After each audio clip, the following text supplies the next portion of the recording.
Nasa linya muna natin ng komunikasyon na Sister L, ang chairman ng Commission on Elections, si Attorney George Garcia. Magandang umaga, Attorney Garcia. Good morning, Chairman. Magandang umaga po. Umaga po, Sir Romel, Sir Ma'am Sister L, at sa ating po mga kababayan, magandang umaga rin po sa inyong lahat. Napawag kami, schoolmate George Garcia. Isang universidad kasi lang kami galing sa Lyceum of the Philippines. Ayan.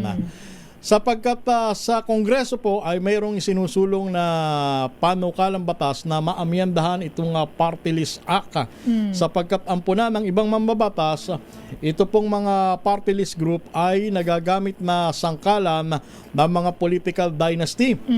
At worse, yung iba sa kanila ay nagagamit ng mga kontratista sa kanilang negosyo. Sa panig po ng COMELEC, ano-ano ang mga naiisip nyong pag-amyenda sa party list law para kahit papaano kung hindi maiwasan maibsan yung mga ganitong pangamba na magamit talaga sa negosyo ang party list sa bansa.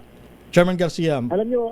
Alam nyo, Sir Romel, Sir Ma'am Sister L, matagal na po ang COMELEC at narinig po inyo ang inyong lingkod na nagsasabi na talagang dapat na talaga natin baguhin, i-revisa, i-amend ang ating pong party list law. 30 taon na po mahigit. Yung ating pong batas, Republic Act 7941, na hanggang ngayon wala pong pagsususog ng pagbabago man lang dyan kahit isang salita. Kahit isa man lang seksyon, wala po nagbabago dyan. Kaya naman ang ating Korte Suprema napipilitan na magkaroon ng interpretasyon na maaaring ang dating sa iba ay parang nagde-legislate ang ating pong Korte Suprema. Kasi nga po, kailangan ng pagbabago, subalit hanggang ngayon wala pong pagbabago dyan sa party list law. Napakaganda po sana ng pagkakalagay niya sa ating saligang batas. Sir Romel, Sister L, dapat yan talaga ang purpose para sa marginalized and underrepresented. Kaya nga lang po, kahit po ang ating po kataas-asang hukuman, with all due respect, ay nagkakaroon ng enhancement. Nung una, sabi po ng ating kataas-asang hukuman, Sir Romel, hindi dapat nakatira man lang sa gated community ng Forbes Park o Dasmariñas Village. Po yun. Mga ilang taon na nakalipas, bigla po nagkaroon ng enhancement ang ating Korte Suprema. At ang sabi po niya, hindi naman kinakailangan gumagapang sa kahirapan. Ang isang nominee ng party list, subalit tapat na lamang daw po na merong advokasya patungkol doon sa sektor na kanyang nire-representa. Ano pong ibig sabihin yan? Kung ikaw ay bata, pwede mong i-representa ang nakatatanda basta may advokasya ka sa mga nakatatandang issue. O kaya naman, ikaw ay isang mayamang super bilyonaryo, pwede mong i-representa ang mga magsasaka, ang mga tinatawag na maralitang tagalunsod. Kasi basta may advokasya ka, doon sa mismong sektor na yon. So, nagbago pong bigla ang mukha ng party. Diyan po dumami dahil po sa naging desisyon na yan, Sir Romel, Sister L, yung mismong pagpasok ng mga pagkayayaman, kontrakto, talaga namang super bilyonaryo, dahil nasasabihin lang, meron naman kaming advokasya doon sa aming nire-representa na yan. Pagkakataon na po ito upang atin talagang masidhing i-review at baguhin ang party list system ng ating bansa. Correct me if I'm wrong, Attorney Garcia, pero tama po ba ang konklusyon na tali ang kamay ng COMELEC para nang sa gano'n ay mariporma itong party list law na ito? Yes po, Sir Romel, with all due respect din at pasensya na, hindi sa kami ay umiiwas sa responsibilidad. Kung kaya nga lamang po, dahil nga po doon sa mga recent na pronouncement na kung saan dapat nga ganito ang pag-accredit, dapat ganito lamang. Isipin niyo po ngayon, pwede magpa-accredit ang isang regional political party at makapag-participate sa party list. Ang isang minor political party pwede rin mag-participate sa isang party list basta hindi kabilang sa tinatawag na major political party. So, ibig sabihin po na talaga pong natali yung kamay ni COMELEC dahil pag gusto namin istriktuhan, kung kaya nga lamang po, lagi silang pumupunta sa taas, question yung aming decision, at pagkatapos ay kalimitan, nare-reverse kami upang ma-accredit yung mismong party list na hindi namin pinapayagan.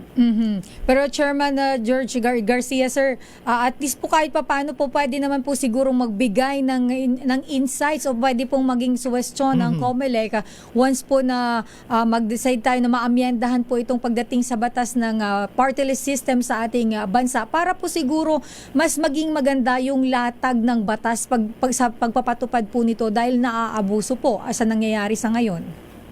Yes po, sister, kami po ay meron ng na-draft na panukalang batas para po dyan sa ating party list law, party list system. At ito po ay atin ang ibibigay sa Kongreso, sa mababang kapuluan at sa Senado. Ano po yung aming nakikita na magandang proposal? Alam niyo po, dapat dito sa ating bansa, alamin muna natin ano ba talaga ang mga marginalized sectors ng ating lipunan. Halimbawa, o sige, i-determine natin. Kunwari lang po, Sir Romel, Sister El, kunwari lang po 10. Kabataan, kababaihan, mga nakatatanda, mga veterano, mga may kapansanan, mga marami sang tagalunsod, halimbawa, o kaya naman mangingisda. Sabihin na natin 10 po sila.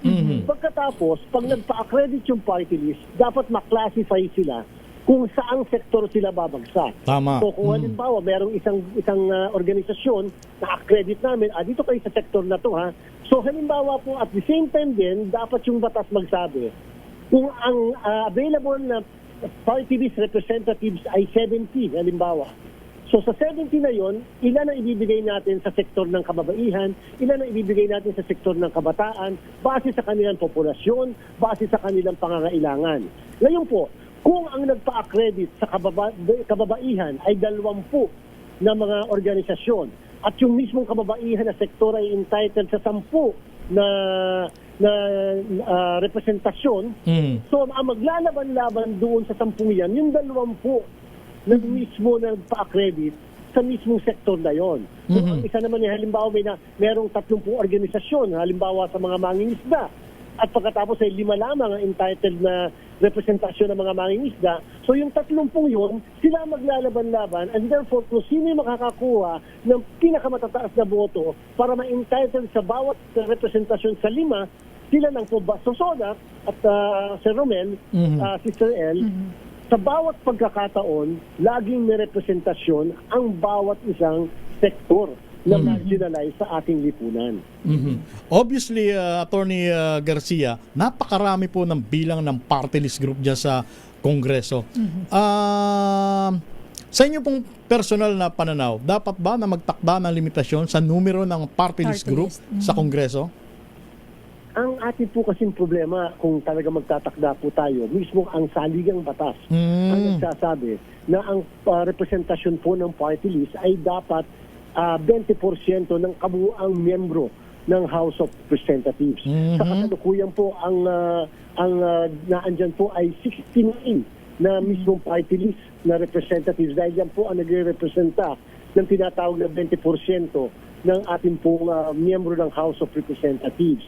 Nangangahulugan po si Romel, Sister El, kung gugustuhin po natin na ito ay magbago o pababain, halimbawa ang bilang nila, kakailanganin po ng pagsususog ng pagbabago sa saligang batas at medyo mahabang proseso po yun. At hindi po ito makukure lamang o malulunasan ng pagbabago lang ng batas. Dapat po saligang batas mismo. Kung ang pag-uusapan ay porsyento ng bilang ng mga miyembro ng party list sa Kongreso. At ako nakakasiguro, Chairman Garcia, kung halimbawang maamyendahan niyang provision na yan sa saligang batas na magtakda na lang ng bilang ng mga party list groups, yung mga tututol sigurado aakit na naman sa Korte Suprema.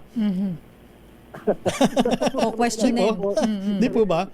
Dapat po talaga ay ma-determine natin ano ba talagang mga sektor ang nangangailangan ng representasyon sa Kongreso. Yung mga sektor na sadyang sa ating lipunan, sila yung mga kahabag-habag, sila yung talagang mga nangangailangan ng boses sa ating lipunan, ng boses sa ating Kongreso, upang yung mga batas na maipapasa ay tunay na refleksyon ng kanilang mga pangangailangan. So, yun po ang sinasabi po natin. Kung kaya naman, alam niyo po, kung natatandaan niyo po, Sister El, Sir Romel, yung unang 3 termino ng Kongreso, katapos ang 1987 Constitution, meron po tayong mga sektor mismo na nagre-representa yung kababaihan, kabataan, ng mga PWDs, kapansanan. Kahit po yung veterano. Siyempre po yung veterano, sa sobrang kumukonti sila habang lumalaon ng panahon, paano po sila dadami magkakaboto sa sarili nila? Tama. Siyempre nga po, kaya nga po mga veterano. Pero sila po ay tunay na nangangailangan ng boses sa Kongreso. Paano sila mananalo kung kukonti na nga po sila? Yan po ibig sabihin natin kung bakit dapat i-determine natin ano ba talaga ang mga huwarang sektor na kailangan ng atensyon ng ating lipunan. Tsaka attorney, mukhang mayroon din tayong kailangang ayusin pagdating po doon sa yung mga tumatakbong representative ng bawat party list. Biglang nagkakaroon ng, halimbawa yung nominee nila ay may 5 silang nominee, tas maya-maya yung nominee nila na first nominee, biglang magba-back out, papalitan ng second or third nominee. Tapos yun pala, sila yung, kumbaga, sila yung mas may pera, parang sila pala yung may-ari ng party list na yon. So parang mayroon pong conflict minsan na yung mayroon silang parang pang front. Pero mayroong taong nasa likod. Sister El, napunto niyo po eksakto. Alam niyo po, nakita na po natin yan. At nasabi nga natin, sana may batas naman natin ipagbawal yan. Kaya lang po, alam niyo ang ginawa ng COMELEC. Ito pong 2025 election, lakas loob po namin ginawa. Sinulusyonan po namin yung issue na yan. Nakita na po natin yan kahit tayo nagpa-practice bilang isang abogado. Alam niyo po, sa atin po kasi nagpapasabit base sa batas ng tigli-5 na nominees.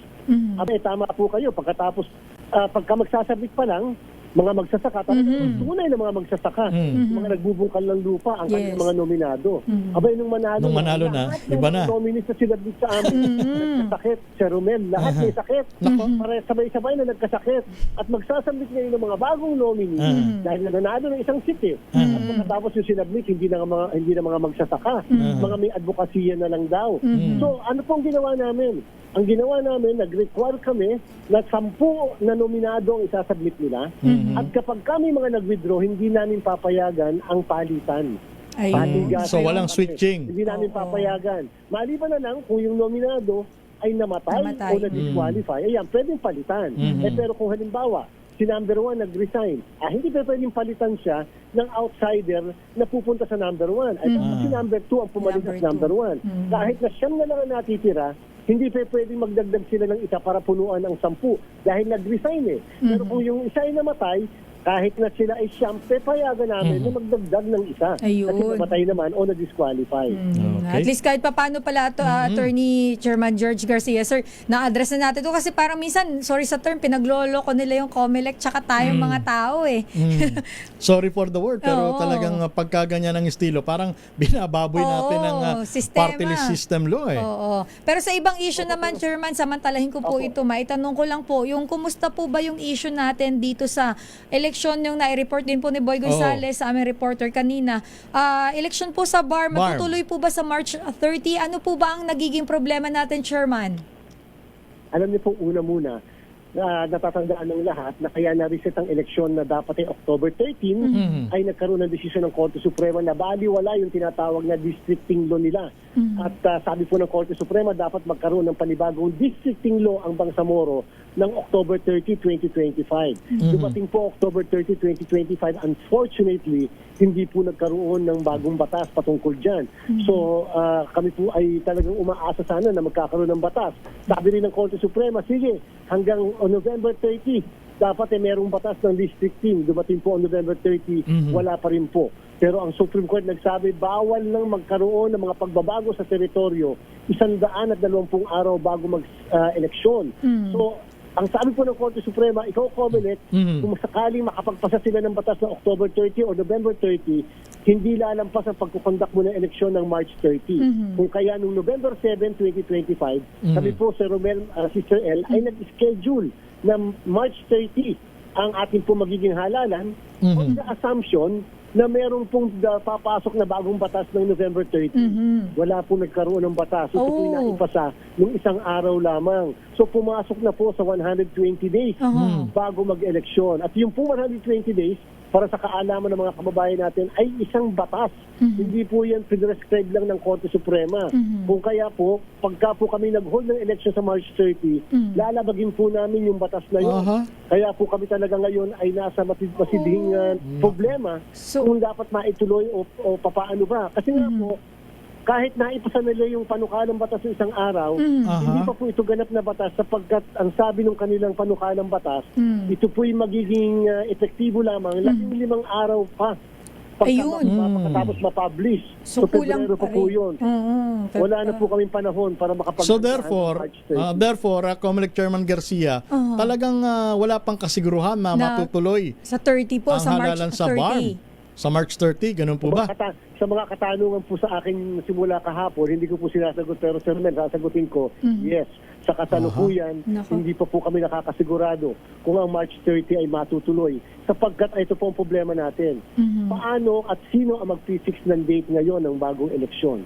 Ito po, hindi po si Comelec ang nag-fix ng date ng eleksyon. Hindi rin po ang Bangsamoro ang nag-fix ng eleksyon. Ang ating pong kagalang-galang na Kongreso ang nag-fix ng date ng isang halalan sa Pilipinas. So, ang bola ay nasa Kongreso sa pagtatakda ng petsa kung kailan idaraos ang BARM election sa Marso or any month of this year. Ganun po ba? Opo, kung hindi po maparapatin, talaga pong nasa kanilang mga kamay. Kung kailan po magaganap ang halalan dito sa ating bansa patungkol sa Bangsamoro. Sana po ang aming pong pakiusap, kung talagang magkakaroon tayo ng halalan, sana po wag naman 2027 at wag naman po 2028. Sana po gawin lahat ito ngayon 2026. Kakayanin naman po namin. Basta mabigyan lang kami ng mga kahit ilang buwan na paghahanda. Lalo pa na ito isang automated election dyan po sa Bangsamoro. Okay. Mukhang ito ay usapin ng legal and operational issue, Chairman. At least po ngayon malinaw, Chairman Garcia, sir, kasi parang maraming haka-haka na. Tama. Kahapon po actually ni-report ng isa naming reporter din na nakabase sa Mindanao na tuloy. Pero ngayon po, dahil po na Sa inyo nabanggit nyo mismo nga po sa inyo nanggaling. galing na Alanganin pa rin talaga sa March 30 at ang bola po ay nasa Kongreso.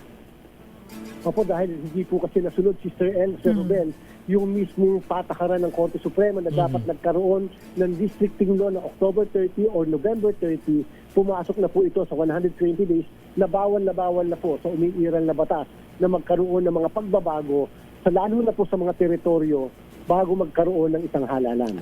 Okay, So at maraming least, salamat, Attorney George malinaw, Garcia. Chairman Garcia, sir, at least hindi na malilito yung ating mga kababayan. Ano nga ba yung nagiging problema? Bakit hindi matuloy-tuloy yung election sa BARM? Last on my end po, Chairman Garcia, kumusta po yung ating ongoing po ba yung ating ongoing pa ba registration ng ating for pong mga BSKE sa 2020 this year November. po. Opo, kumusta po at may sagot po ba tayo, Chairman? May mga sabi po kasi na ilang mga personalidad na kulang daw po tayo pagdating sa voters education.